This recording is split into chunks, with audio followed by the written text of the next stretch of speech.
In this video, I'll show you how to delete all of your pinned locations on iPhone.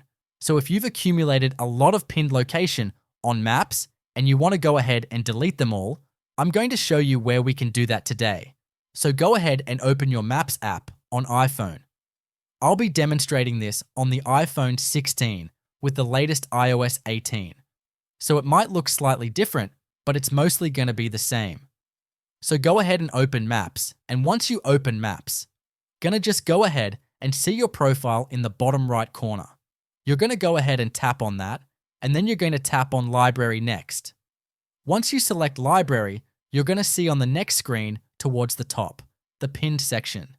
You're going to go ahead and select Pin, and now this is going to display all the different pins that you have created on Maps. The next thing you're gonna do is tap on the little pencil icon up here. And once you touch that, it's going to allow you to begin deleting these. And you're going to just simply delete them by tapping on the minus here. And you can go ahead and tap on each one and then just tap on delete right after it. And it'll just go ahead and remove it completely from your list once you do that. If this tutorial was helpful, please let me know in the comments below this video. And for more helpful tutorials, you can check the links in the description.